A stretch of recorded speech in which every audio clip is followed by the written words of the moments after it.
Hello दोस्तों, good morning. मैं दीपक मसीह। मैं आप सबों को महान विवाद के एक नए एपिसोड में वेलकम करता हूं।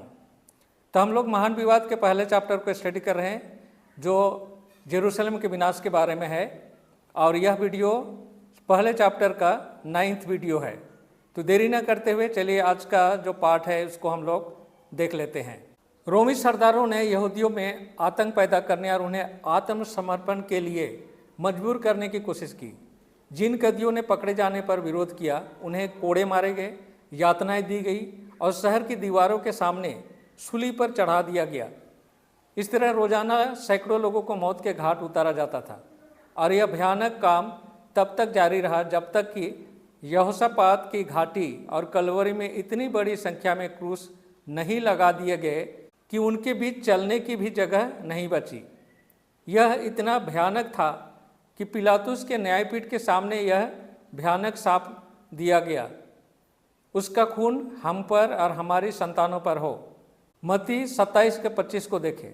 जनरल टाइटस इस भयावह दृश्य को सहर्ष समाप्त कर देता और इस प्रकार यरूशलेम को उसके विनाश से पूरी तरह बचा लेता।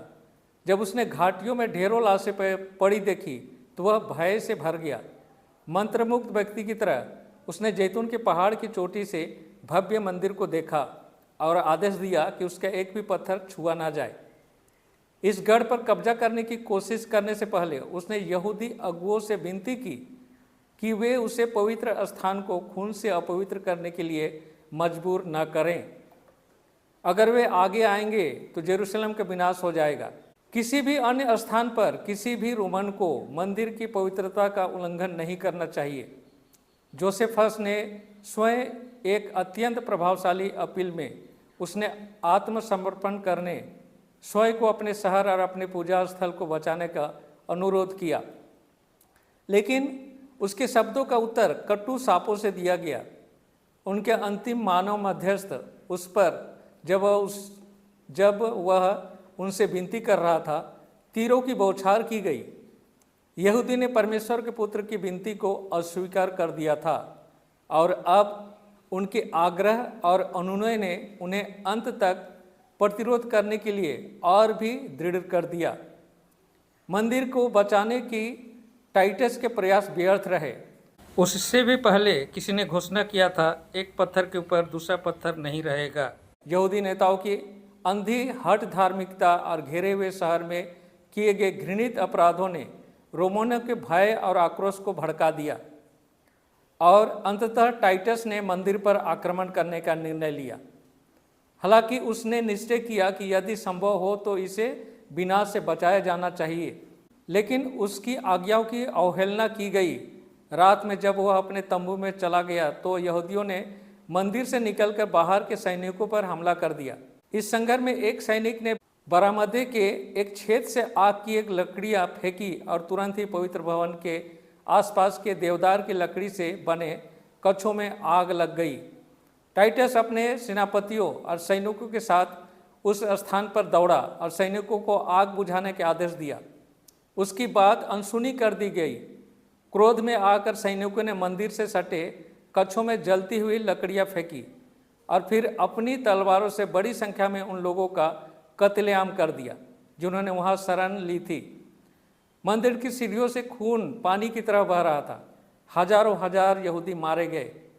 युद्ध के शोर के ऊपर आवाज़ें सुनाई दे रही थी, चाबोट, महिमा चली गई। टाइटस को सैनिकों के क्रोध को रोकना असंभव लगा। वह अपने अधिकारियों के साथ अंदर गया और पवित्र भवन के भीतरी हिस्से का निरीक्षण किया। वैभव ने उन्हें आश्चर्य से भर दिया। चूंकि लपटें अभी तक पवित्र स्थान में प्रवेश नहीं कर पाई थी, उसने इसे बचाने का अंतिम प्रयास किया और आगे बढ़कर फिर से सैनिकों को आग की प्रगति को रोकने के लिए प्रोत्साहित किया।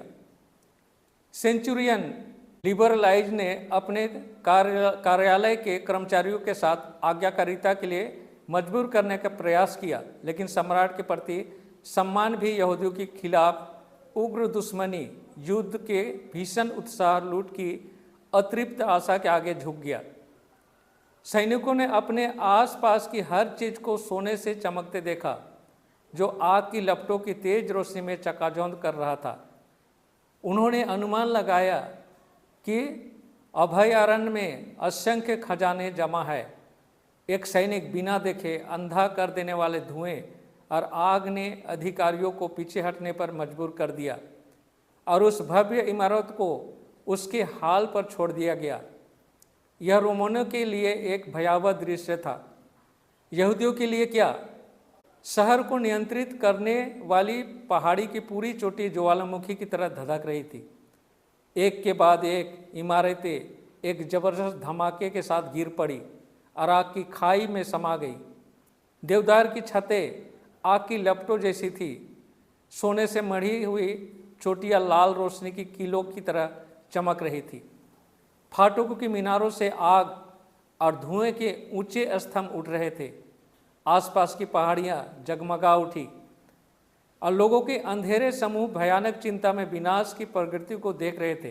कुछ निराशा की पीड़ा से पीले पड़ गए थे तो कुछ व्यर्थ प्रतिशोध की भावना से भौवें चढ़ा रहे थे। इधर उधर भागते रोमन सैनिकों की चीखें और आग की लपटों में जल रहे विद्रोहियों की चीखें, आग की गर्जना गिरती लकड़ियों की गड़गड़ाहट के साथ मिल गई। पहाड़ों की गूंज ने ऊंचाई पर बैठे लोगों की चीखों का जवाब दिया या उन्हें वापस ला दिया। दीवारों पर चीखें और विलाप गूंज रहे थे। अकाल से मर रहे लोगों ने अपनी बची हुई ताकत जुटाकर पीड़ा और निराशा की चीखें निकाली। तो दोस्तों, ये महान विवाद को जब हम पढ़ते हैं तब ये जो इतिहास में घटे रहस्य को हम लोग समझ सकते हैं। तो आज का जो एपिसोड है मैं यहीं पर समाप्त करता हूँ। मिलता हूँ अगले एपिसोड में। तब तक परमेश्वर के आशीषों का आनंद उठाइए। परमेश्वर आप लोगों के साथ हो। धन्यवाद।